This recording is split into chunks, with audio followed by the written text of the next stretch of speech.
como les decía, tengo el inmenso placer de introducir esta pequeña ponencia que es parte de una iniciativa de difusión del derecho constitucional ecuatoriano, en la que trato de dialogar con eminentes juristas nacionales, pero también internacionales, de Colombia, de Argentina, de México y de otros países, sobre temas centrales para toda Latinoamérica. El día de hoy estamos contando con la presencia del doctor Pablo Alarcón Peña, que, como les decía, es director de las maestrías en Derecho de la UES en Guayaquil.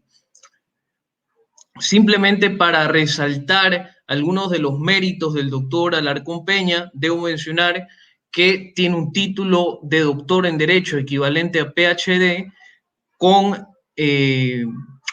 aprobado por distinción académica en la Universidad Andina Simón Bolívar. También tiene una maestría en Derecho con mención en Derecho Constitucional, que fue recibido también en la misma universidad, y además se ha desempeñado en altos cargos anteriormente en la Corte Constitucional del Ecuador, y ha sido también consultor y asesor del Ministerio de Justicia y Derechos Humanos y de muchas otras entidades del Estado ecuatoriano.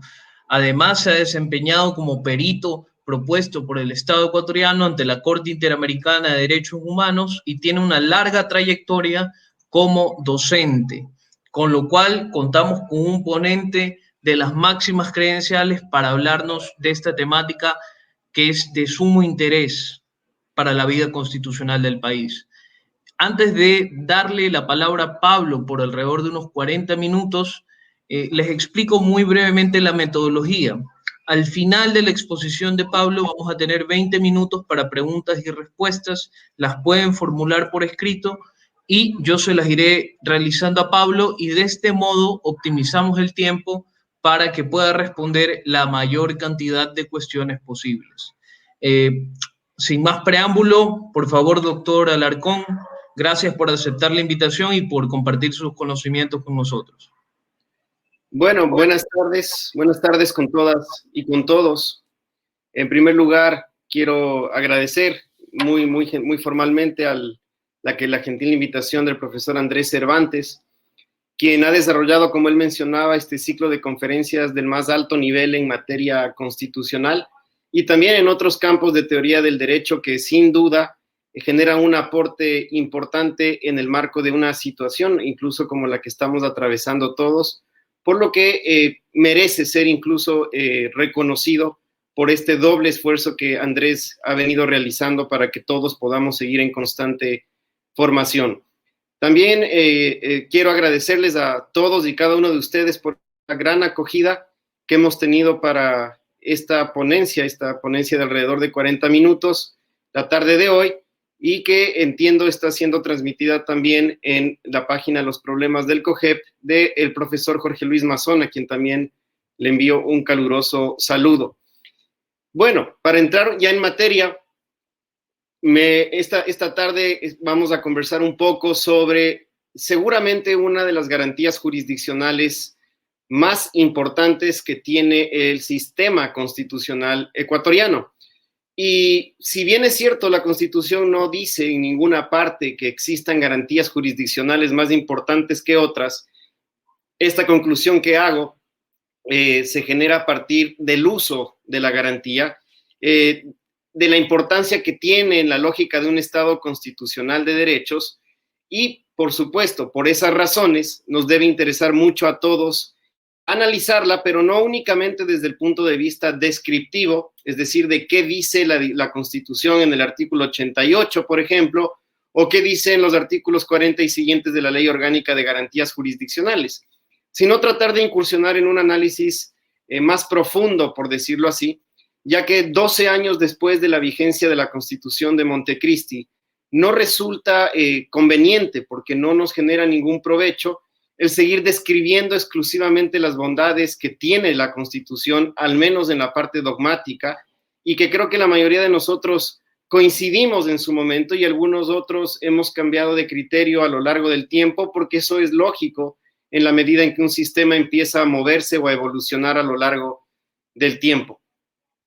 Por esto me ha parecido muy importante en esta ocasión que miremos un poco hacia atrás, porque uno de los males que suele generarse mucho en nuestros sistemas constitucionales, principalmente latinoamericanos y concretamente ecuatoriano, es que no aprovechamos de las riquezas y particularismos que hemos podido tener ya tiempo atrás en nuestro constitucionalismo, y en ocasiones lo que hemos hecho es más bien dedicarnos a traspolar instituciones desde otros sistemas jurídicos que, por muy válido que sea un ejercicio comparativo, no siempre hemos utilizado los filtros que nos eviten justamente que ese tipo de instituciones fracasen en nuestro sistema o que simplemente no obedezcan a la realidad.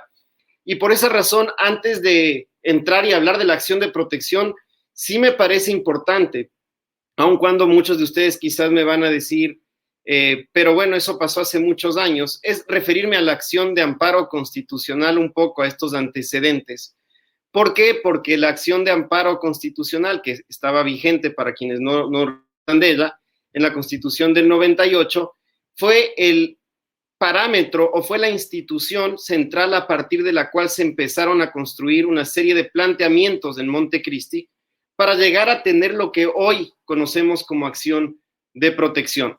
Por lo tanto, a mí me parece mucho que hay que respetar esa institucionalidad en la medida del sistema de administración de justicia constitucional, incluso revisar un poco qué han dicho los ex tribunales constitucionales sobre una garantía similar, no la misma definitivamente, pero que esos pronunciamientos sí que nos pueden dar algún aporte para entender más los problemas que a la final de cuentas es lo que más nos preocupa cuando tenemos foros como estos de discusión, para tratar esos problemas con responsabilidad y rigurosidad y procurar que las instituciones funcionen de mejor manera. Ese debe ser nuestro objetivo. Y por esta razón, yo quiero mostrar, espero que todos puedan ver la proyección que estoy haciendo, es comentarles un poco, recordarles un poco la cronología que ha tenido esta garantía jurisdiccional acción de protección. Como les decía, en primer lugar, el parámetro de discusión para tener esta nueva garantía fue el amparo constitucional. Y aquí estoy citando uno de los artículos que escribió uno de los actuales jueces de la Corte. Por ejemplo, es el caso concretamente de el juez Ramiro Ávila, en relación al amparo constitucional, y él lo calificaba entre el diseño laboral y liberal, y la práctica formal, para describir una serie de problemas, déficits que tenía ese amparo y que ameritaban que repensemos a la institución y que confeccionemos una garantía que sea más respetuosa y coherente con la lógica de un Estado constitucional de derechos, que logre superar todos aquellos problemas que ya enfrentó la acción de amparo y que lastimosamente en muchos casos ni siquiera nos preocupamos por solucionar esos problemas y ya incursionamos en otro ámbito totalmente diferente que ciertamente genera confusiones a la hora del ejercicio profesional, pero también al momento de resolver las causas. 12 años después y todavía tenemos sentencias de acciones de protección que refieren o utilizan presupuestos de la exacción de amparo constitucional prevista en la Constitución del 98. Esto es inadmisible.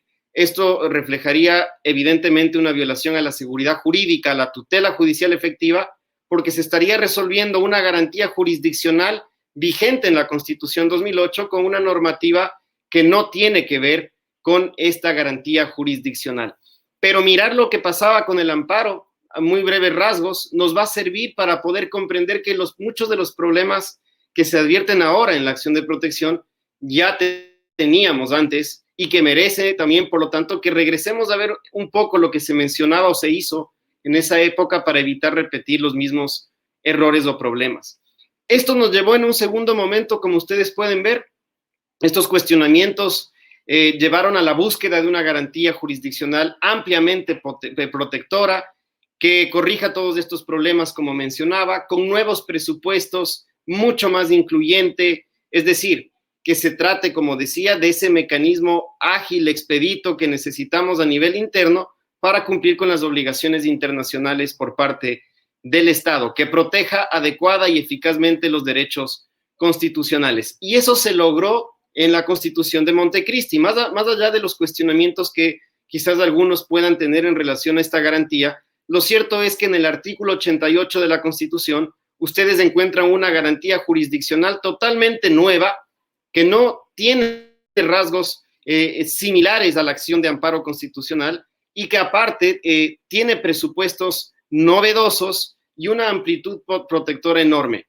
Y en ese sentido diríamos que es una garantía jurisdiccional que es muy acorde a la lógica garantista que se trató de impregnar en la Constitución del año 2008. Muchas tendencias contrarias que principalmente, y esto no es para tratarlo de manera peyorativa por ningún motivo, por cierto, pero habían otras tendencias y aún las hay, que lo que procuran es defender más una posición formalista del derecho y tratar de limitar esa garantía para que pueda cumplir su protección en ciertos ámbitos, pero no en otros, porque quizás no es jurídicamente procedente o también porque puede resultar inconveniente para el poder. Y eso también es muy importante. Acuérdense que las garantías siempre enfrentan este problema. Son incómodas de alguna forma para el poder, más aún si son garantías extremadamente abiertas y extremadamente protectoras. Y entonces llegamos al momento de Montecristi, se expide la Constitución, tenemos la nueva acción de protección, pero luego un año después, en el 2009, se emite la Ley Orgánica de Garantías Jurisdiccionales y Control Constitucional, y ustedes pueden encontrar aún hasta ahora la clara influencia de la lógica formalista, de quizás aquellos que no tuvieron cabida en los debates y principalmente en el producto de la acción de protección prevista en el artículo 88, quienes implementaron una serie de limitaciones, otras restricciones a esta garantía y a otras tantas garantías previstas en la Constitución. Es decir, bajo el argumento, válido, por cierto, y con el que coincido, de que hay que establecer filtros a esta garantía si es tan amplia desde el texto constitucional, estos filtros, bajo el argumento de su necesidad, no pueden ser y no podían ser filtros de índole restrictivo, porque eso, como ustedes conocen en los términos del artículo 11 de la Constitución, devendría en inconstitucional. Pero sí que era necesario establecer filtros, pero en la ley vamos a encontrar muchos filtros, insisto, aún hasta ahora, que no son meramente regulativos, sino que incursionan de manera arbitraria en algunos casos en el ejercicio de las garantías, en su contenido, en sus presupuestos, alterando totalmente lo que se ganó de alguna forma en la Constitución del 2008 cuando se introdujo a la acción de protección. Y la lógica formalista, ustedes no me van a dejar mentir.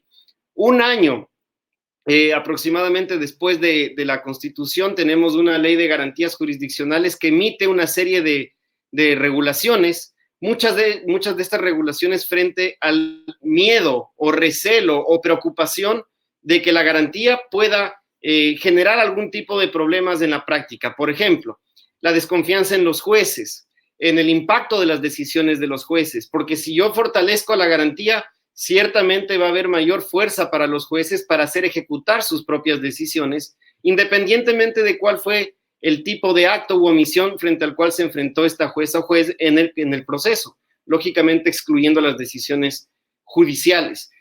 Frente a este riesgo de desbordamiento, a este riesgo de desestabilización incluso política, porque mientras más activos son los jueces, más tenemos la percepción de que puede generarse inseguridad jurídica, es que se implementaron una serie de restricciones con esa denominación en la Ley Orgánica de Garantías Jurisdiccionales y Control Constitucional. Muchas de ellas reinterpretadas ya por sentencias de la Corte Constitucional, pero otras siguen ahí y el legislativo no les ha prestado mucha atención durante todos estos años. Casos importantes, como por ejemplo la protección de derechos del buen vivir, o si ustedes quieren, derechos económicos, sociales y culturales. Una de las grandes preocupaciones, cómo es que los jueces pueden invadir la esfera a través de una acción de protección del presupuesto del Estado, por ejemplo. Cómo es que un juez puede a través de una sentencia fijar un monto y ordenar un pago, por ejemplo, si el juez no tiene conocimientos económicos, presupuestarios y que su decisión podría traer como consecuencia la afectación de otros tantos derechos que también protege el Estado a través de distintas políticas públicas, por ejemplo. Es decir, a propósito de la defensa tradicional del principio de separación de poderes, lo que se busca con la ley de garantías, con algunos parámetros, piénsense, por ejemplo, el artículo 19 de la ley, en lo relacionado a la cuantificación de la reparación económica, son algunas de las formas en que el legislador encontró para que podamos limitar ese accionar de los jueces en el ámbito de reparación al menos, y también en el acceso a la garantía y en la sustanciación de la misma. Entonces, vamos a encontrar este tercer momento, surge una ley de garantías que no guarda del todo coincidencias con la Constitución, que en muchas ocasiones parecería retomar instituciones y presupuestos de la acción de amparo del 98, pero que no son del todo compatibles, por lo tanto, con este nuevo momento constitucional. ¿Qué pasa paralelamente? Se emite la ley, pero paralelamente, como ustedes saben, la Corte Constitucional es el máximo órgano de interpretación de la Constitución con carácter vinculante. La Corte Constitucional, en tanto órgano rector del sistema de administración de justicia constitucional, empieza a emitir una serie de precedentes relacionados a la acción de protección para tratar de establecer filtros, pero filtros no necesariamente iguales a los que preveía la Ley Orgánica de Garantías Jurisdiccionales, sino más bien a lo que se entendía de la lectura integral de la Constitución. Y por eso es que pasa mucho que nosotros tenemos una regulación de la acción de protección en la Constitución, otra en la Ley de Garantías y quizás otros parámetros en la jurisprudencia de la Corte Constitucional. Y esto es apenas lógico que suceda, pero claro, necesitamos ir depurando el sistema de fuentes para que todas las fuentes puedan guardar armonía entre sí y que no tengamos confusiones sobre, pero si la ley dice esto y la Corte dijo lo otro, ¿qué debes hacer?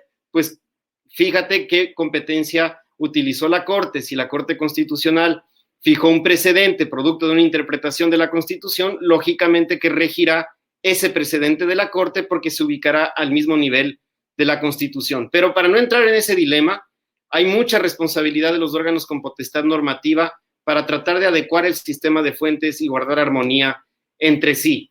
La Corte siguió estableciendo filtros, algunos nos vamos a referir, y luego, en el año 2014, ustedes recordarán, primero fue la incursión de la función legislativa para, con la Ley de Garantías, establecer estos límites y otras restricciones, pero en el año 2014 ya no fue el legislativo, fue el ejecutivo, también de alguna parte apoyando la postura que se mencionaba, que se planteaba en el primer pedido de enmienda de la Constitución relacionado a la acción de protección concretamente, y que se trató en la sentencia 00114-DRC-CC, en la que un grupo de asambleístas presentó a la Corte esta solicitud de control constitucional para que califique si el procedimiento de enmienda era adecuado para tratar una serie de propuestas. En lo pertinente a la acción de protección, ustedes recordarán que lo que se buscaba era limitar el acceso a la garantía, estableciendo o constitucionalizando los presupuestos de admisibilidad y procedencia previstos en la Ley de Garantías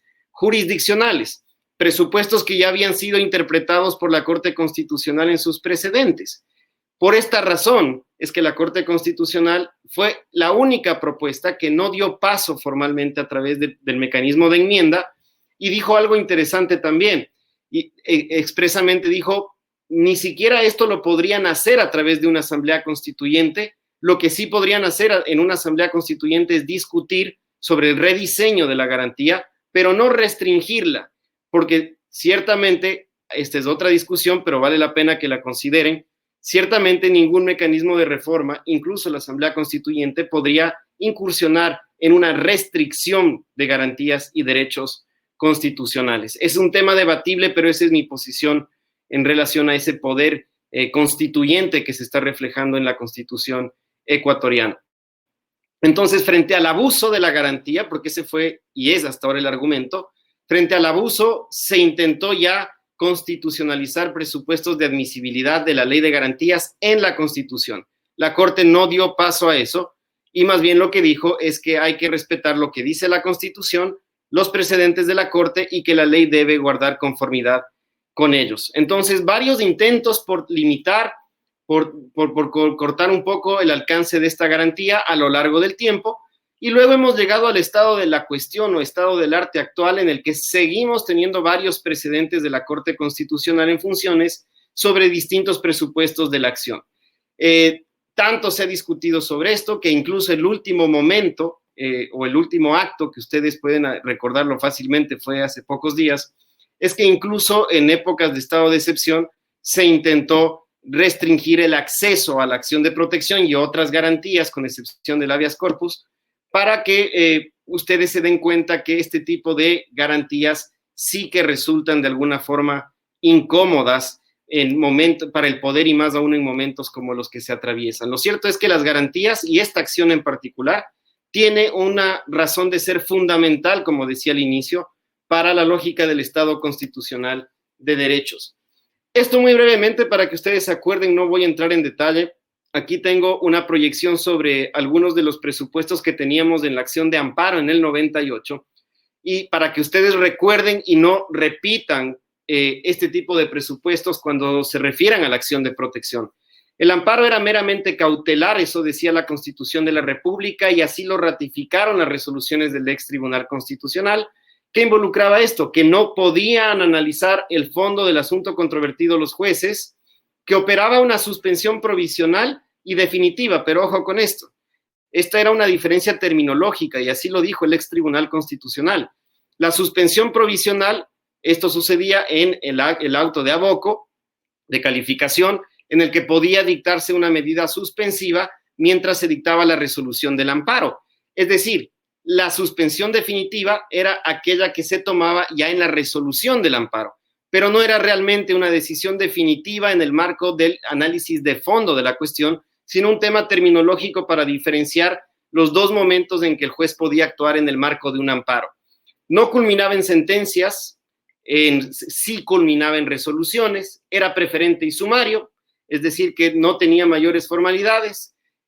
Preferente, que quiere decir que si se presentaba esa acción, las juezas y jueces ante quienes se presentaban tenían que darle prioridad a este tipo de acciones y dejar de lado momentáneamente sus causas originales. Esa regla de juezas y jueces que conocen de garantías pasan a ser parte del sistema de administración de justicia constitucional que está en INDULAC, en la sentencia 001-10-PJO, ya se venía mostrando incluso desde la época del ex Tribunal Constitucional en sus pronunciamientos, para que ustedes vean que sí es importante revisar también los antecedentes históricos. ¿Qué no se podía hacer vía amparo si era una garantía meramente cautelar? No podían fijar indemnizaciones, sí podían disponer el pago de haberes dejados de percibir, producto del efecto restitutivo. Si se concedía un amparo, las cosas volvían al estado anterior de la vulneración, de la generación del acto ilegítimo en ese entonces, y consecuentemente las cosas se retrotraían al estado anterior. Si un servidor público, por ejemplo, fue separado de sus funciones, lógicamente, si se calificó como ilegítimo y violatorio de derechos, el efecto propio, natural de la garantía, incluso sin decirlo, era que vuelva a sus funciones, pero lógicamente se le paguen los haberes dejados de percibir durante el tiempo que estuvo ilegítimamente separado de sus funciones. Esa era la naturaleza propia del amparo y así lo ratificó el ex Tribunal Constitucional. El carácter. Siempre hemos discutido esto de la residualidad o no. Pues acuérdense del amparo. El amparo, según la Constitución del 97, sí era residual en la medida en que uno de sus presupuestos era la verificación del daño irreparable, grave, inminente e irreparable. Esta irreparabilidad, en términos de las resoluciones del ex Tribunal Constitucional, involucraba que no existe otro mecanismo administrativo en el que se pueda reparar. Si es que no tengo otro mecanismo administrativo, pues es el amparo el mecanismo adecuado. Eso dejó de ser así en la codificación del 98, cuando se eliminó el elemento de irreparabilidad dentro de los presupuestos del amparo, y consecuentemente la acción de amparo fue eso, una acción, recurso directo que no requería el agotamiento de vías administrativas previas para su presentación. Ni siquiera el amparo, calificado como extremadamente formalista, contemplaba este carácter, menos aún la acción de protección, como ustedes podrán deducir. El ámbito material de protección. ¿Qué es el ámbito material de protección? ¿Qué derechos podía proteger? Y esto es muy importante porque el ámbito material de protección de una garantía guarda causalidad relación lógica con la legitimación activa. Si el ámbito material nos dice que solo se pueden proteger derechos subjetivos constitucionales, que eso terminó construyéndose en las resoluciones del Tribunal Constitucional, entonces automáticamente lo que nos está generando como consecuencia es que solo la van a poder presentar quienes podían demostrar la vulneración a sus derechos subjetivos constitucionales.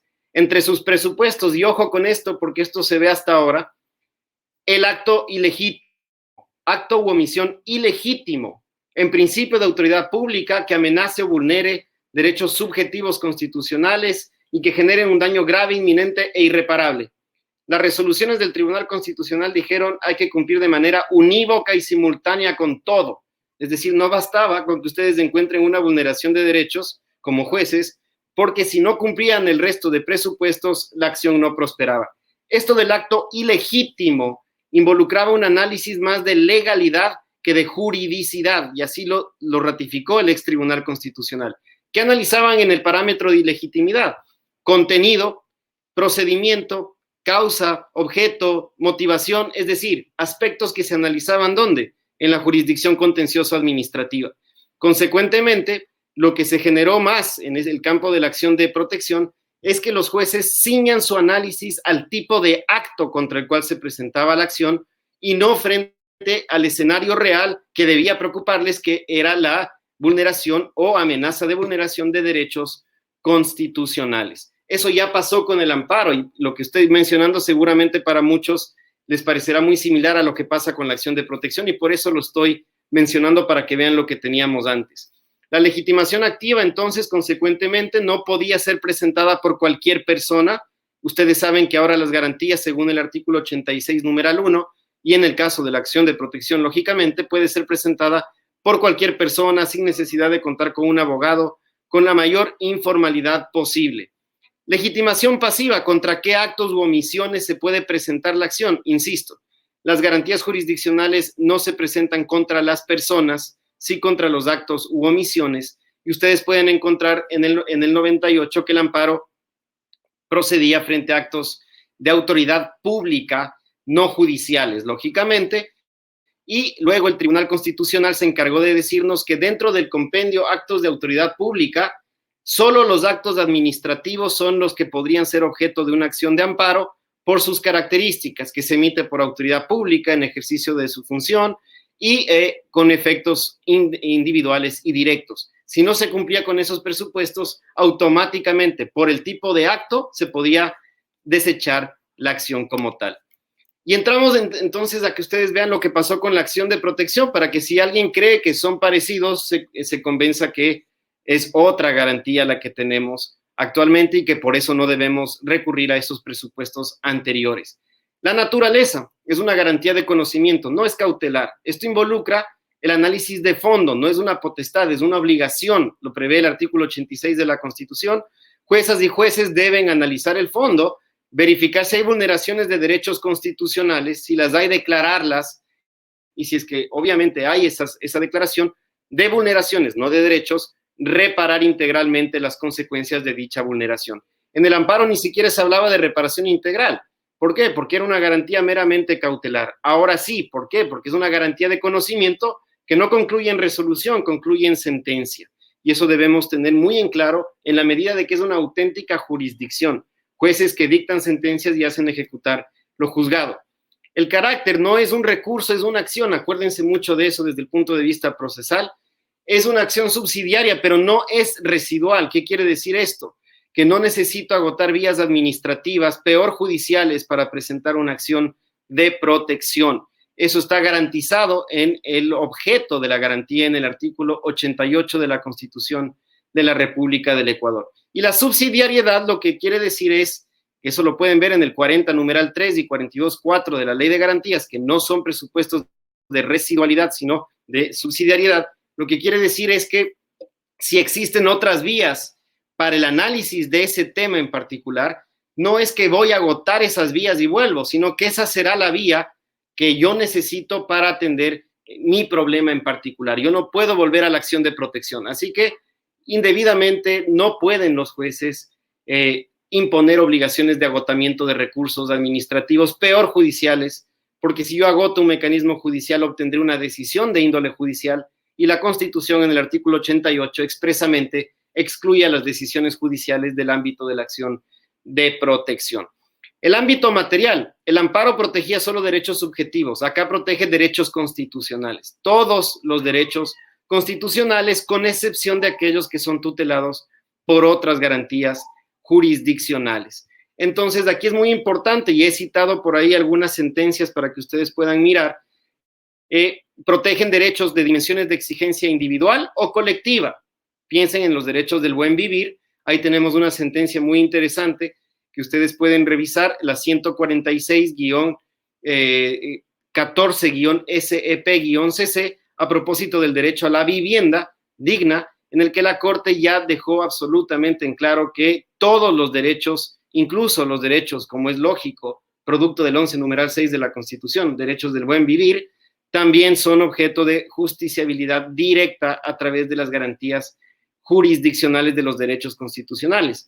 La Corte puede hacer reparaciones muy fuertes, los jueces pueden hacer reparaciones muy fuertes en la medida en que pueden declarar vulneraciones a derechos, pueden, por lo tanto, no solo exhortar, pedir, solicitar a las autoridades públicas, que es la mayoría de veces de los casos de acciones de protección, que cumplan con lo que se emitió en la sentencia, sino que tienen la facultad de disponer el cumplimiento de la misma bajo las prevenciones previstas en el propio artículo 86 de la Constitución.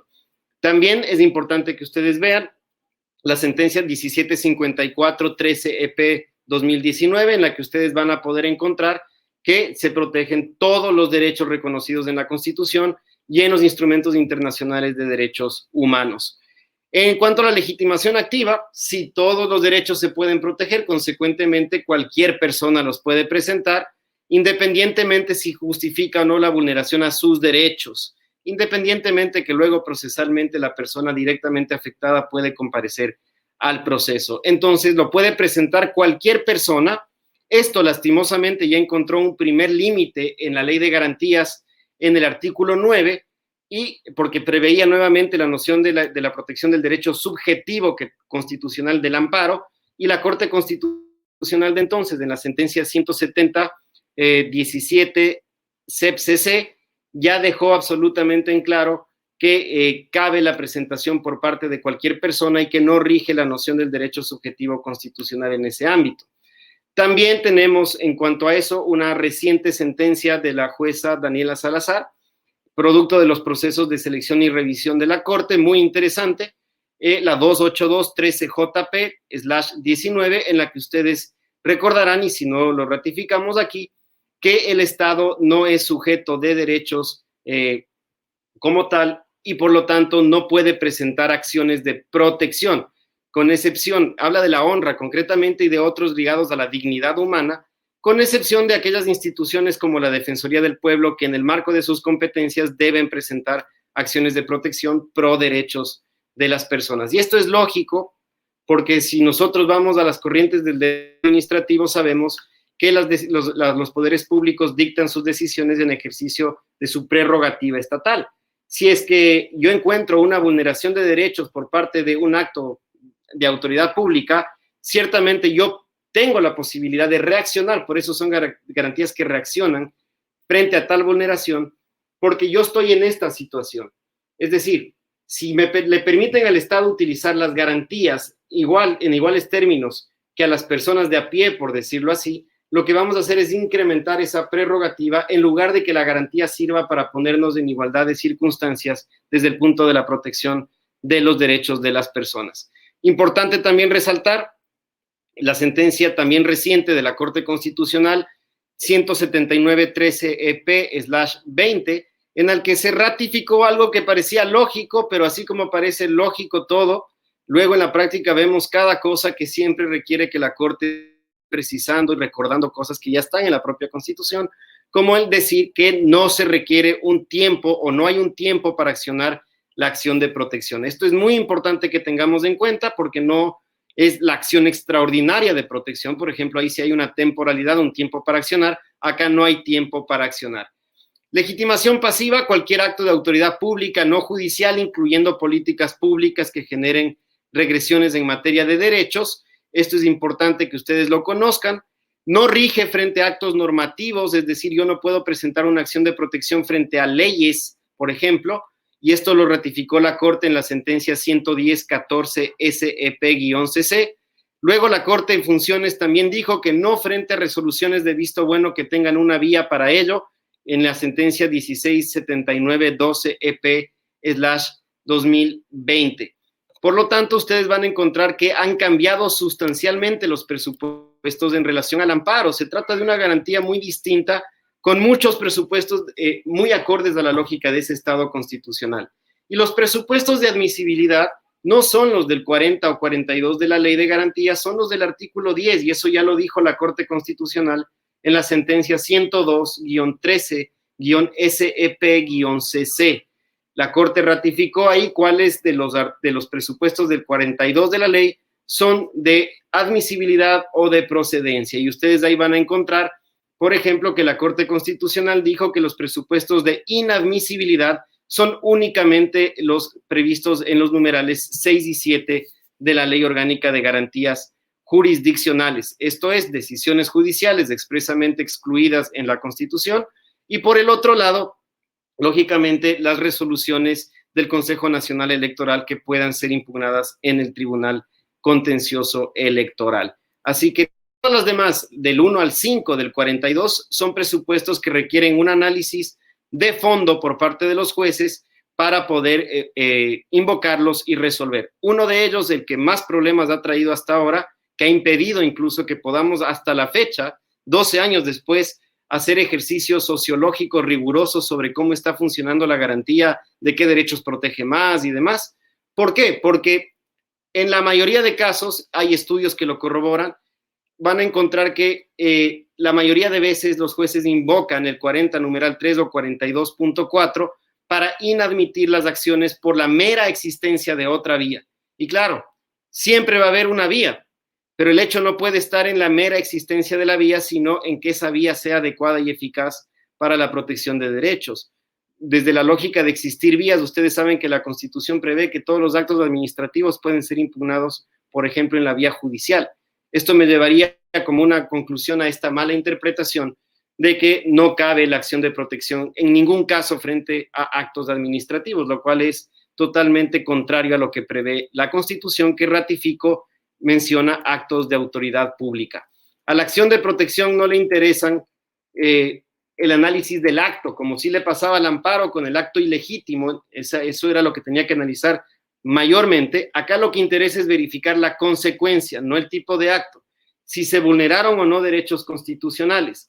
El acto es indistinto, con que no sean decisiones judiciales, lógicamente todo acto podría vulnerar derechos constitucionales, y la garantía opera frente a esos escenarios siempre y cuando, insisto, haya una vulneración de derechos. Brevemente, en la reparación integral, este es otro de los temas que fijó que se pueden advertir en las restricciones de la Ley Orgánica de Garantías Jurisdiccionales que yo advertía, concretamente el artículo 19, que aun cuando tratamos de superar todo el daño o los problemas que tenía la acción de amparo en relación a que no se podía lograr el cumplimiento de las resoluciones de amparo y que estaban sujetas a la sede de justicia ordinaria contenciosa administrativa en ese entonces, en la ley nos volvieron a meter lo mismo.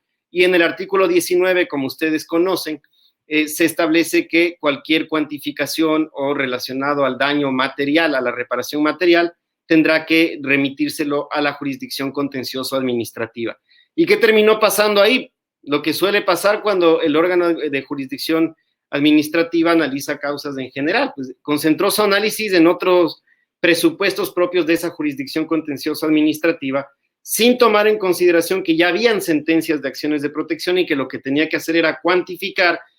Hubo muchos casos en los que lo que se hizo no fue solo cuantificar, sino incluso dejar sin efecto sentencias de acciones de protección por considerar que no evidenciaban vulneraciones a derechos constitucionales. Luego se preveía que se puede apelar indefinidamente lo que pueda determinarse por un órgano contencioso administrativo. Entonces, si eso pasaba, la reparación integral estaba en juego, no acababan los procesos, y frente a eso la Corte emitió dos sentencias que los invito a revisar también, la sentencia 0015 011-10-AN a propósito de una acción por incumplimiento de norma, y la sentencia 011-16-SIS-CC a propósito de una acción de incumplimiento de sentencias. En las dos, la Corte interpretó el artículo 19, no lo declaró inconstitucional, pero sí estableció parámetros y presupuestos claros para la cuantificación del daño y para que no se pueda asumir que se trata de una nueva revisión de la cosa juzgada constitucional que ya se había generado por parte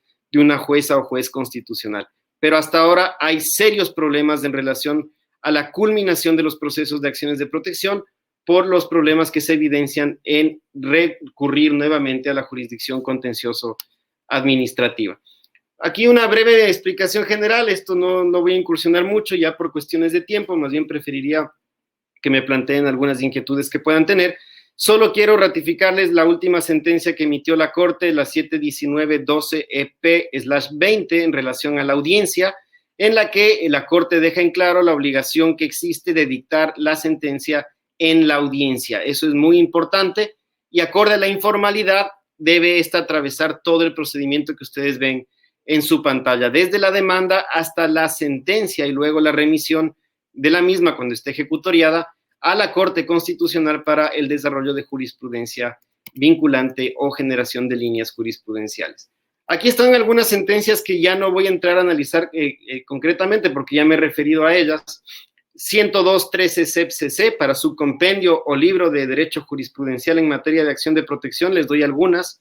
102.13 CEP-CC, en la que la Corte ya advirtió y determinó cuáles son presupuestos de inadmisibilidad y cuáles de improcedencia de la acción de protección, para que los jueces, si finalmente creen que hay otra vía, argumenten y nos digan con razonabilidad, lógica y comprensibilidad cómo es que esa otra vía es más adecuada y eficaz. Es decir, que no se pronuncien mediante autos sobre temas que meritan un análisis de fondo, no de manera sucinta, como decía originalmente la Ley de Garantías. Por acá tienen otras sentencias, solo las voy a ir refiriendo. La sentencia 041-13 SEP-CC del 2013, donde deja en claro la Corte aquí que no importa el tipo de acto, sino la consecuencia, y también deja en claro que la carga de la prueba de la demostración de otra vía adecuada o eficaz no es para el accionante, sino para el juzgador. Ahí tenemos sentencias de acciones extraordinarias de protección a través de las cuales se fijaron precedentes y la Corte lo puede hacer de acuerdo al artículo 62, numeral 8 de la Ley Orgánica de Garantías Jurisdiccionales y Control Constitucional. Tanto es así que la Corte en funciones, su mayor número de precedentes lo sigue fijando a través de acciones extraordinarias de protección. Por acá tienen otra sobre el juicio coactivo. Ya desde el 2013 la Corte dijo en la sentencia 130-13 SEP-CC que no es formalmente una decisión judicial, consecuentemente cabe acción de protección frente a una decisión de estas que pueda generar vulneraciones a derechos constitucionales.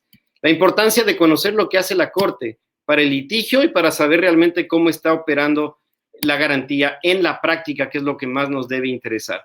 La sentencia que mencionaba, no caben acciones de protección frente a normas, sentencia 110-14 SEP-CC, de 30 de julio del 2014. También es importante que ustedes tengan en cuenta lo que mencioné, el dictamen 001-14 DRC-CC, donde la Corte dejó claro que no caben este tipo de propuestas tendientes a limitar o restringir el acceso a la acción de protección. Ahí tenemos también argumentos, interpretaciones de la Corte que son necesarias en la medida en que son también vinculantes en relación a la acción. Insisto, la Corte no dio paso a esa iniciativa de la Asamblea Nacional. Todas estas sentencias que menciono están condensadas, compiladas en la sentencia 001-16 PJO-CC, en la que la Corte une, por decirlo de alguna forma más didáctica, todos sus pronunciamientos anteriores y nos deja en claro cómo debe operar un juez en el marco de una acción de protección cuando invoca causales como la de la existencia de otra vía adecuada y eficaz, y también varios otros aspectos interesantes que les invito a consultar. También la sentencia que me referí, 282-13 JP, sobre quién puede presentar acciones de protección. El Estado puede, el Estado tiene derechos, tiene derecho al honor, tiene derechos ligados a la dignidad humana, no. Consecuentemente no puede presentar acciones de protección. El tema de la temporalidad, que es reciente que lo mencioné, ahí está la sentencia 179.13 EP/20, donde nos dejan en claro, nos ratifican lo que ya dice la Constitución de que no hay un término para su presentación. Otras sentencias interesantes que las menciono nada más, 1754.13 EP/19, que aquí vuelve a retomarse aparentemente la distinción entre derechos constitucionales y otros derechos que no sabemos de qué índole serán, y que la Corte empieza a mostrar esta distinción que ya fue criticada en su momento a la Corte anterior para la procedencia de una acción de protección, porque la propia Constitución no establece diferenciaciones entre derechos, y todo derecho, independientemente si este es un derecho real, por ejemplo, sabemos que tiene un origen en la Constitución, así que difícilmente podemos establecer un parámetro de diferenciación o de improcedencia basado en esto. La mera existencia de una vía configura que no cabe una acción de protección. Ya decíamos, mi criterio es que no, ese no es un parámetro, porque todos los actos tienen una vía, y por eso hay que analizar mucho lo que dijo la Corte recientemente en la sentencia 1679-12 EP/2020. ¿Por qué? Porque aquí la Corte da nuevamente alguna forma de interpretación en relación a que si existe otra vía para el visto bueno, automáticamente eso generaría que no es objeto de una acción de protección, lo cual habrá que analizar mucho caso a caso, que también lo dice la Corte en esta sentencia. Para concluir nada más, ustedes ven que las garantías muestran una realidad histórica importante para entenderlas. Tienen una realidad desde la Constitución, desde la Ley de Garantías, desde los precedentes fundamentalmente de la Corte Constitucional, que se ubican al mismo nivel de la Constitución, y es importante leer eso porque ahí está el estado real de la garantía como tal. ¿Cómo podemos garantizar la efectividad? Respetando los precedentes, acatándolos hasta donde podamos, ¿verdad? Porque esa es la forma de garantizar seguridad jurídica. También debemos ser claros que la inadmisión masiva no es el mecanismo para que la garantía funcione bien. Tenemos que tener claridad sobre el abuso del derecho. El abuso del derecho puede venir por parte de cualquier persona que presente la acción, claro, porque es informal, la propia Constitución lo estableció. Donde recae mucho el evitar el abuso de esta garantía está propiamente también en los juzgadores. Y algo que, para cerrar nada más, que vuelvo a llamar a la reflexión, creo que hemos sido conscientes y hemos podido visibilizar que el sistema de administración de justicia constitucional debe ser robustecido, no disminuido, y también debemos pensar ya en la configuración de jueces especializados en materia de garantías, porque el modelo no ha funcionado, no desde el 2008, sino incluso desde antes, como les decía, con la acción de amparo. Obligar a juezas y jueces a que dejen de lado sus propios procesos para atender acciones de protección no está garantizando necesariamente tutela judicial efectiva, porque también en esos procesos de su competencia original se está discutiendo sobre vulneraciones a derechos constitucionales en cada una de esas materias. ¿Podríamos pensar en modificaciones constitucionales y legales? Sí, podríamos pensar, pero también creo que podemos estar esperanzados en que la Corte Constitucional asuma, a partir de su rol permitido en la Constitución, de su competencia, y a partir de las particulares circunstancias de cada caso, que cada caso presente, ir formulando filtros regulativos acorde a los hechos que se presenten, y no desde la nada, o no a partir de presunciones o imaginándonos lo que puede pasar de aquí a 20 años, que fue lo que más se cuestionó al formalismo jurídico en su momento y que no resulta muy compatible cuando nos referimos a garantías jurisdiccionales de los derechos constitucionales. Bueno, con eso, Andrés, yo concluiría esta ponencia, y estoy muy atento a recibir cualquier tipo de inquietud que se pueda presentar. Muchas gracias a todas y todos por su paciencia.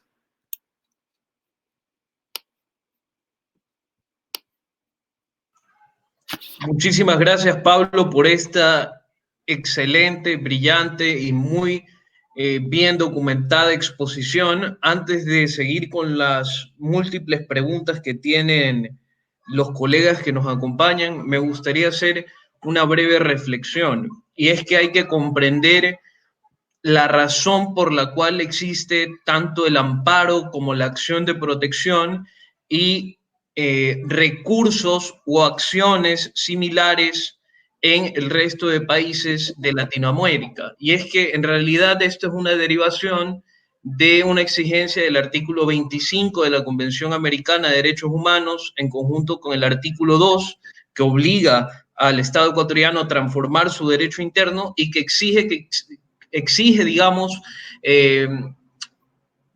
que haya un recurso preferente y eficaz con las mismas características que comentaba el doctor Alarcón para la tutela de derechos humanos, y aquí cabe hacer el símil, que también vendrían a ser derechos constitucionales, porque son muy parecidos en su terminología y estructura. Ahora bien, comencemos con las preguntas. Muy bien. Hay una pregunta definitiva en el foro, Pablo, y es: ¿cuándo estamos ante una controversia que merece ser conocida por medio de acción de protección? Esa es la pregunta, digamos, focal, porque está clarísimo.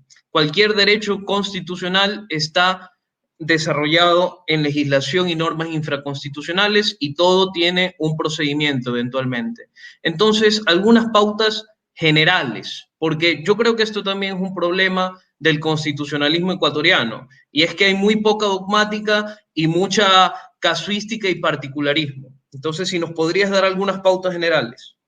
Muy bien, gracias, Andrés.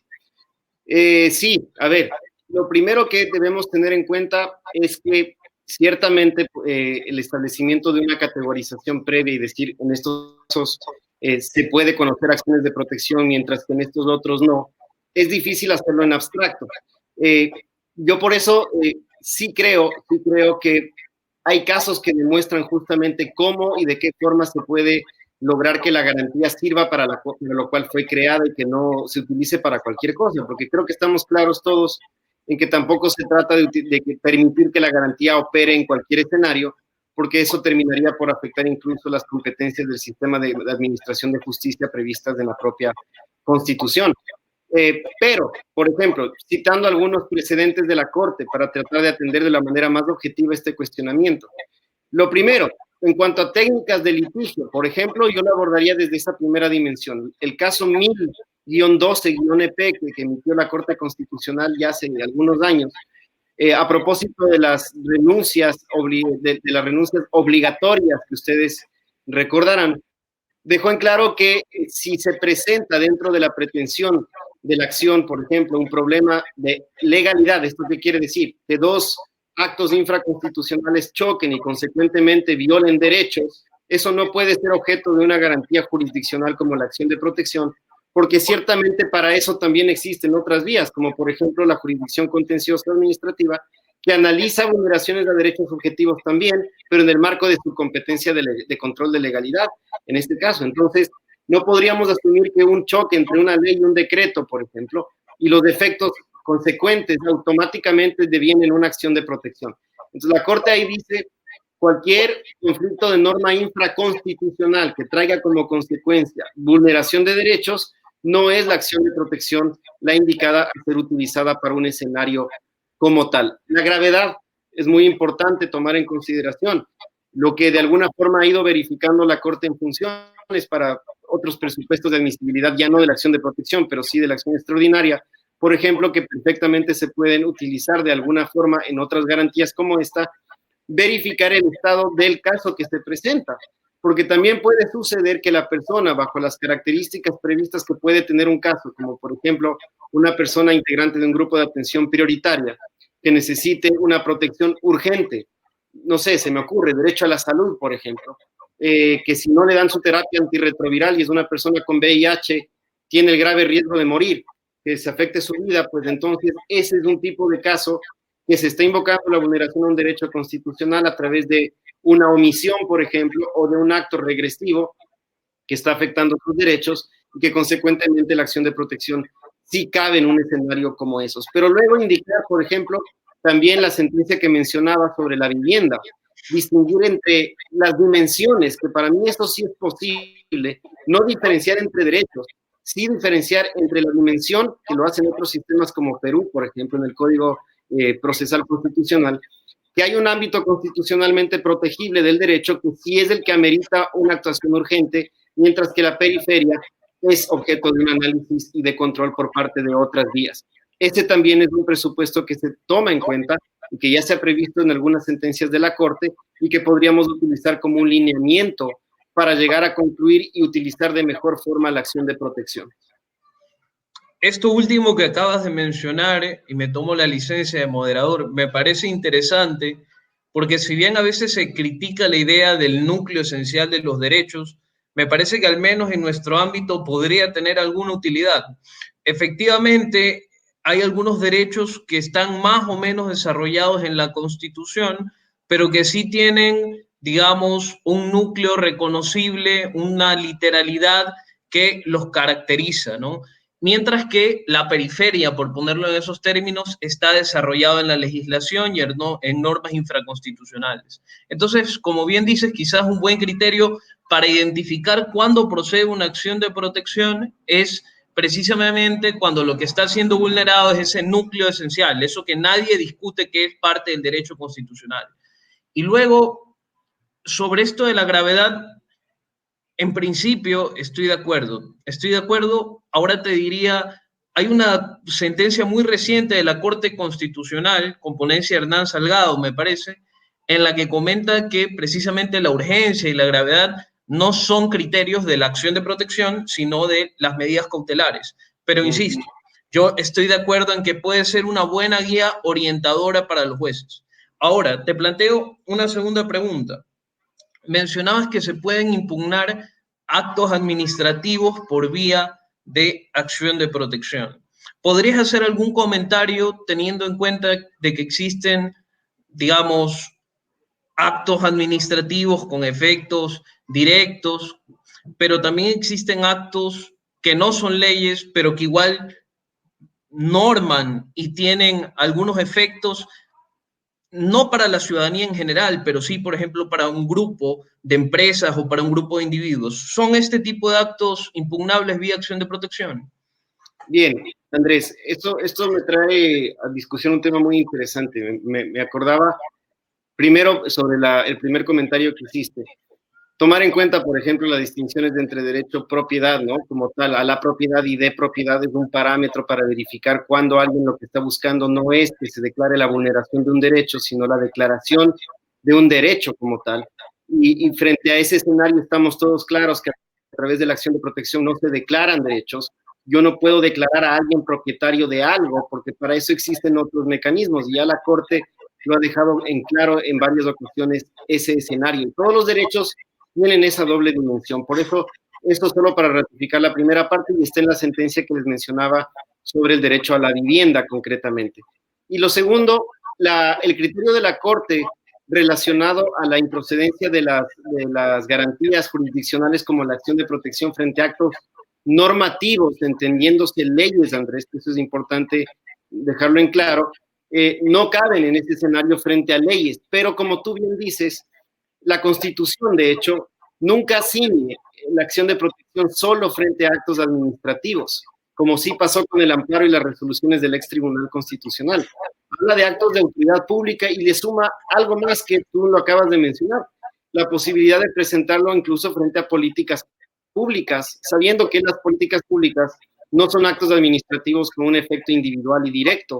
Entonces, frente a esa posibilidad, está claro que la acción de protección entra o puede entrar a discutir este tipo de vulneraciones independientemente del tipo de acto, consecuente a lo que ha dicho ya la Corte Constitucional, porque puede pasar que cualquiera de estos actos traiga consigo la vulneración de derechos. Pero, por ejemplo, para que quede claro también en el auditorio, yo no podría a través de una acción de protección solicitar que se deje sin efecto un texto de una ley, por ejemplo, un artículo de una ley. Tampoco podría a través de una medida cautelar autónoma solicitar que se suspenda provisionalmente el efecto de una disposición legislativa. Pero sí podría, por ejemplo, a través de una acción de protección que de alguna forma pueda disminuir de alguna forma el presupuesto, y ahora que estamos en boga en estos temas, que disminuye el presupuesto, por ejemplo, para determinado sector, claro que podría presentar una acción de protección en la medida en que esa política pública genere una posición discriminatoria o un efecto discriminatorio en esos ámbitos. Entonces, hay que distinguir, pero hay algo que también debemos ser muy claros. El artículo 88, perdón, se daría a entender que la acción de protección cabe frente a todo, casi, menos frente a decisiones judiciales. Pero hay que leer la Constitución de manera integral siempre, y esa es la principal recomendación. ¿Cómo sé los límites de la acción de protección? Viendo los otros mecanismos de competencia, por ejemplo, de otros jueces, garantías, pero también los de la Corte. Y sabemos que la Corte también tiene una competencia de acción de inconstitucionalidad frente a actos administrativos con efectos generales. Entonces, yo no voy a tratar de buscar el mismo objeto, la misma pretensión de un control abstracto de constitucionalidad a través de un proceso de garantía jurisdiccional como es la acción de protección. Yo no puedo lograr que se expulsen normas a través de una acción de protección, sí puedo lograr medidas de reparación integral proporcionales a la vulneración que se haya generado. Profundicemos un poco sobre esto último que has dicho porque es muy interesante. Nos dices, la Ley Orgánica de Garantías Jurisdiccionales y Control Constitucional prevé la expulsión por inconstitucional de normas que son actos normativos, pero al final de la administración. Esto es interesante mencionarlo por dos cosas. En primer lugar, porque no es nada común, porque los tribunales constitucionales generalmente se encargan de las normas con fuerza y rango de ley. Entonces, haberle dado este superpoder a la Corte Constitucional parecería hasta cierto punto hacerla equivalente a un contencioso administrativo también. Pero entonces yo quisiera que me aclares ese punto para el auditorio. Tenemos una resolución del SRI que afecta mis derechos y los de otras personas. La puedo atacar por vía de acción de inconstitucionalidad, pero también la puedo atacar por acción de protección. ¿Cuál sería el criterio? Perfecto. Lo primero que te consultaría, si fuera tu abogado en este caso, es cuál es el tipo de acto a través del cual se emitió esa decisión. Es decir, si lo que existe es una decisión con carácter general, un acto administrativo con carácter general, es decir, que identifica un grupo, pero no está dirigido a Andrés Cervantes o Pablo Alarcón en particular, entonces ese es un parámetro diferenciador sobre la vía pertinente a utilizar. ¿Por qué? Porque también es cierto que los jueces se fijan mucho en lo que decía previamente. Si tú buscas impugnar o que se analice si en este caso un acto administrativo con efecto general viola derechos constitucionales, muy probablemente ese juez te va a decir, para eso está la competencia del artículo 436, numeral 2 de la Constitución, que es la acción de inconstitucionalidad. Pero un juez que sea muy cauto también debe verificar la segunda parte, que es lo más importante, en mi criterio, lógicamente, y es verificar qué es lo que yo estoy pretendiendo hacer a través de esa acción. Si lo que yo quiero es que ese acto administrativo con efecto general, porque tú sabes, también como administrativista, que la doctrina administrativa del derecho administrativo también depende de muchos teóricos, algunos incluso asimilan las políticas públicas con actos administrativos con efectos generales, de alguna forma tienen rasgos similares, pero si tú lo que quieres es que se deje sin efecto una política pública por ser violatoria de derechos constitucionales o que se obligue a tomar medidas en relación a esa política pública, seguramente la vía será la acción de protección de acuerdo a lo que ha fijado la Corte como consecuencia de la declaración de vulneración y la reparación. Si mi intención es expulsar o porque yo considero que esa resolución es contraria a la Constitución integralmente considerada, por ejemplo, por los efectos que va a traer a este grupo determinado. Y lo que quiero es sacarla del ordenamiento jurídico, que se declare inválida, entonces la opción claramente es la acción de inconstitucionalidad y no la acción de protección, porque, insisto, los jueces no tienen esa competencia a través de una reparación integral. No pueden declarar inconstitucionalidades de ningún tipo de acto con efecto administrativo general, o peor aún, de un acto normativo, como ya lo dijo la Corte en la sentencia que mencioné. Muy interesante. Seguimos con una pregunta que nos formula Ricardo y te pediría una respuesta muy concreta porque va muy en línea con lo que acabas de comentar. ¿Se puede aplicar acción de protección en contra de una ordenanza municipal? En términos, a ver, si la pregunta es así de general y tú me dices frente a una ordenanza municipal, acción de protección, diríamos en primer término que no, porque es un acto normativo en el término de lo que estableció la Corte Constitucional. Pero luego, como te decía, tendremos que verificar ¿cuál es la pretensión? ¿Cuál es el objeto de esa acción? Si lo que quiero es que se declaren vulneraciones a derechos constitucionales de determinada persona por alguna razón en particular, o si lo que quiero yo es que se traduzca en una reparación integral, o más bien dicho, no integral, una reparación en términos generales y abstractos que ya tendría lugar a través de un control de constitucionalidad de tipo abstracto. Muy bien, como ven, colegas y compañeros, la cuestión no es tan sencilla como parece a primera vista. Hay que hacer esas diferenciaciones de derecho administrativo también. Hacemos otra pregunta de Fernando Almeida. Nos dice, cuando un acto administrativo no fue impugnado ni en sede administrativa ni en sede judicial en tiempo debido, respetando el plazo que dictan las leyes, ¿cabe acción de protección cuando hay una evidente vulneración del debido proceso? Sí, claro que cabe, porque en primer lugar no tienes ningún presupuesto de inadmisibilidad o improcedencia ni en la Constitución ni en la ley que te diga expresamente esto, que a veces da lugar al abuso del derecho, estoy consciente de eso, pero en algunas otras ocasiones, por circunstancias determinadas, las personas no pueden acceder a otras vías y si encuentran, que por eso insisto, lo importante no es el tipo de acto, lo importante es verificar si existe una vulneración de derechos. Insistiendo, el único tipo de acto excluido, decisiones judiciales. En este caso, se trata de un acto de autoridad pública, no judicial, que vulnera derechos constitucionales. Sumado a lo que mencionaba, la Corte ya dijo que ni siquiera hay un asunto de temporalidad o un presupuesto de temporalidad a considerar, claramente puedo presentar una acción de protección. Tengo que presentarla bien, lógicamente, en términos de vulneración de derechos, que ese es el parámetro que ha utilizado la Corte para distinguir de asuntos de mera legalidad, que esa es otra discusión muy interesante sobre cuándo un asunto es de mera legalidad y cuándo no lo es. Pero ese es el parámetro que yo utilizaría.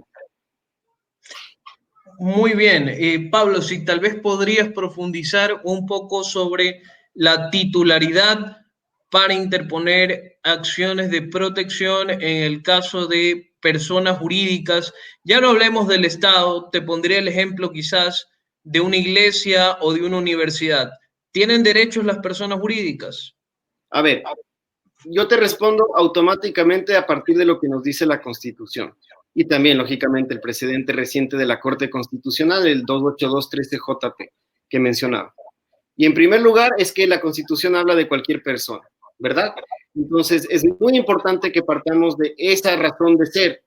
La garantía cambió en relación al amparo totalmente, y por eso me refería a eso brevemente, para que quede en claro que no necesita presentarse la acción por parte de una persona natural que configure o demuestre una vulneración a su derecho subjetivo constitucional. La posibilidad de que se pueda presentar una acción de protección por parte de una universidad, por ejemplo, en términos generales, es posible hacerlo porque la Constitución lo permite. Genial. Otra pregunta. ¿Qué podría hacer la Corte Constitucional en caso de que se intenten restringir por vía de leyes o reformas a la Ley Orgánica de Garantías Jurisdiccionales la acción de protección?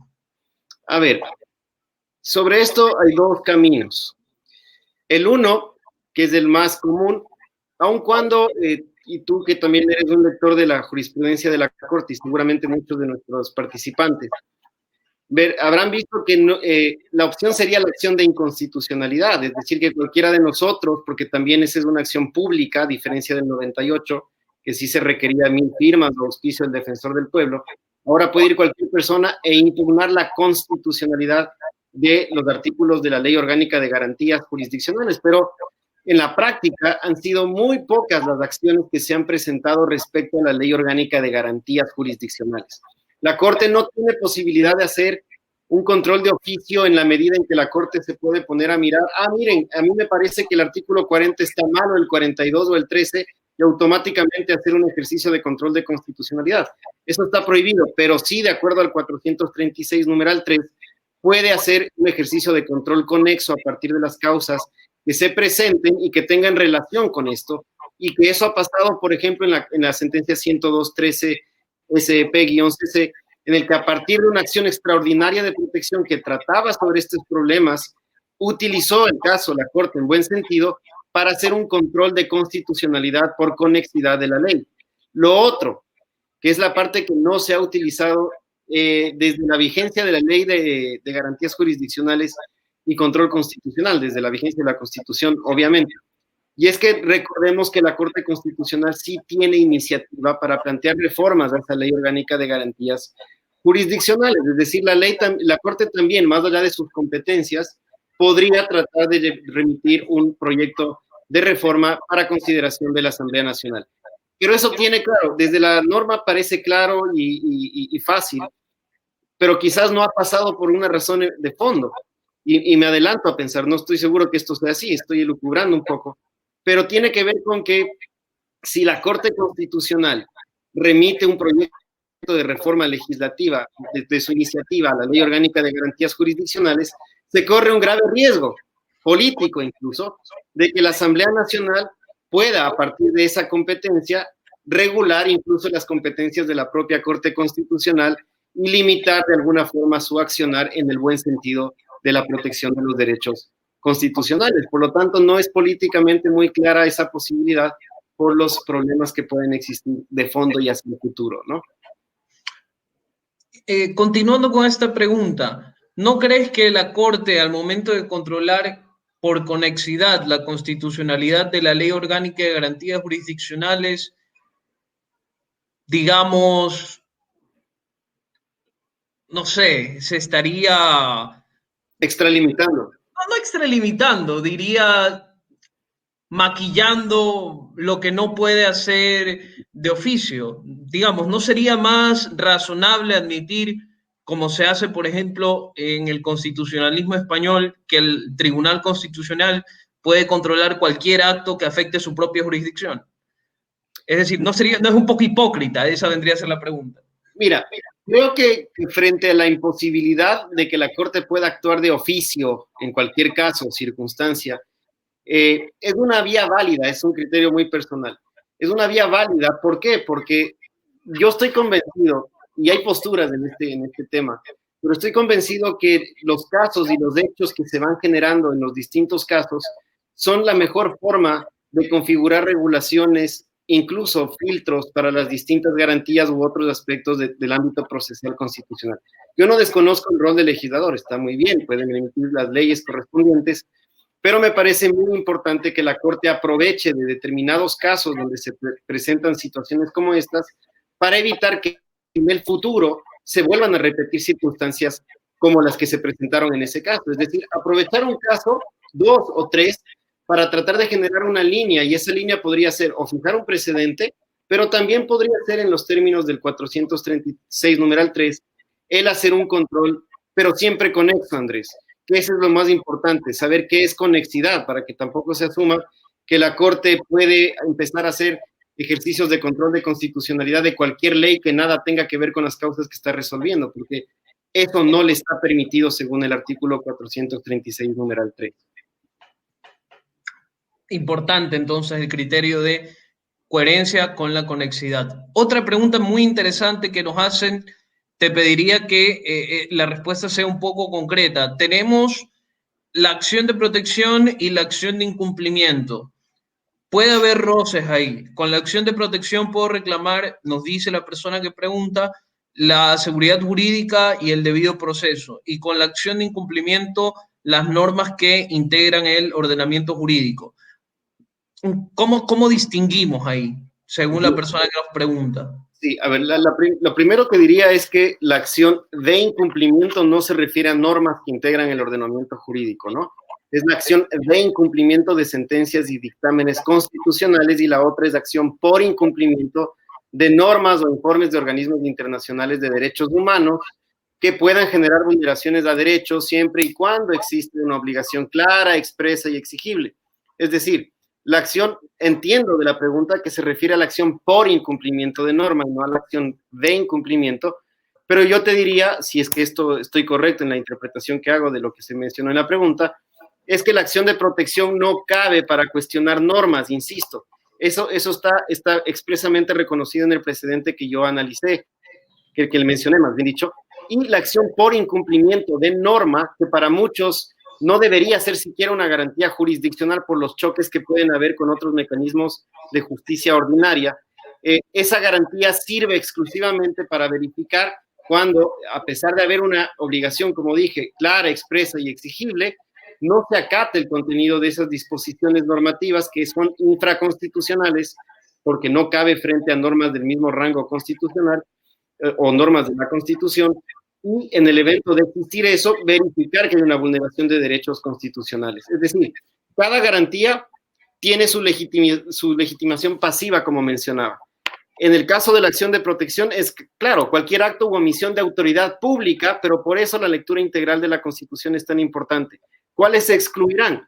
Las que son objeto de tutela a través de otras garantías jurisdiccionales, como por ejemplo en este caso la acción por incumplimiento de norma. Ni siquiera sería necesario que excluyamos las decisiones judiciales expresamente en el 88, porque si tú lees el 94 y 437 encontrarías que las decisiones judiciales son objeto de otra garantía jurisdiccional como la acción extraordinaria. Así que mi respuesta va por ahí, la interpretación integral y obviamente contra qué estoy planteando esta acción de protección y la otra, ¿no? Si podrías simplemente en un minuto volver a repetir concepto de acción por incumplimiento de norma. Muy bien. Garantía jurisdiccional en primer lugar. También, como la acción de protección es una garantía jurisdiccional, esta garantía jurisdiccional como tal cumple las disposiciones comunes o se adecua a las disposiciones comunes del 86 de la Constitución y fundamentalmente se presenta frente a actos normativos o informes de organismos internacionales de derechos humanos, por ejemplo, que contengan una obligación clara, expresa y exigible y que ésta no se haya cumplido, no se haya acatado. Esa falta de cumplimiento genera una vulneración de derechos constitucionales que también debo plantearla en mi acción y desde el punto de vista de la competencia, que es sustancial, la acción por incumplimiento de norma tiene presupuestos como el reclamo previo, es importante que lo tengamos en cuenta, en mente, y que el órgano competente para conocerlo es la Corte Constitucional. La acción de protección no. Si ustedes quieren ceñir cuál es el ámbito o el derecho que tutela la acción por incumplimiento, esta es la seguridad jurídica a partir de la omisión en el cumplimiento de las normas que estoy refiriendo. Y producto de eso, si hay vulneraciones, lógicamente puedes reparar integralmente. Pero en todo caso, la acción por incumplimiento busca entonces el cumplimiento, valga la redundancia, de una obligación clara, específica, con un titular, no como la acción de protección que a priori no tiene esta determinación. Correcto. La otra la acción por incumplimiento tiene presupuestos muy claros establecidos en la propia Ley Orgánica de Garantías Jurisdiccionales y Control Constitucional y su finalidad, en resumidas palabras, es otra, no es la misma que persigue la acción de protección de derechos constitucionales. Y esto se genera mucho cuando tienes sistemas como el nuestro, en el que tenemos garantías por cada derecho. Y hay otros sistemas que tú bien conoces que operan con una sola garantía o dos frente a las posibles vulneraciones. Acá tenemos garantías por derechos y por eso hay que saber distinguirlas para evitar que colisionen o se yuxtapongan entre sí. Muy bien, Pablo. Para finalizar, ¿creerías que alguna garantía está de más en la Constitución que haya creado más problemas que otra cosa? Por ejemplo, ¿no es artificial hasta cierto punto la distinción entre acción de y por incumplimiento? Digamos, ¿no es una distinción que crea la ley? ¿Esta acción por incumplimiento al final ha tenido alguna aplicación práctica en Ecuador? Mira, eso te iba a decir justamente. Si hay alguna garantía que podamos cuestionarnos incluso su naturaleza de garantía jurisdiccional de derechos constitucionales, es la acción por incumplimiento de norma, que sí está prevista en la Constitución como garantía jurisdiccional, a diferencia de la acción de incumplimiento que se reconoció en la sentencia Indulac como tal en el 2010.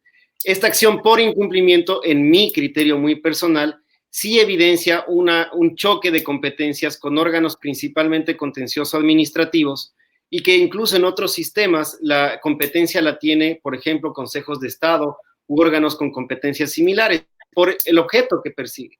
Si tú lo que quieres es utilizar una garantía para verificar si se dejó de cumplir o no, por ejemplo, con un acto infraconstitucional, me refiero normativo, infraconstitucional, piensa en una ley, no queda muy claro por qué una garantía jurisdiccional en ese caso podría operar si ese sí es un asunto claro de legalidad que puede ser analizado y verificado en el órgano contencioso administrativo.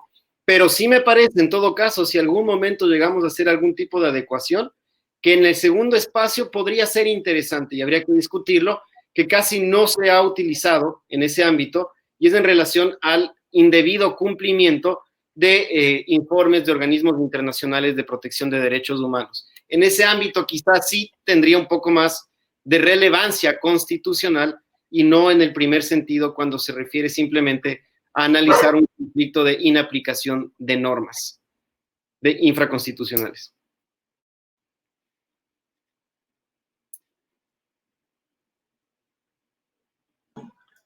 Muchísimas gracias, Pablo.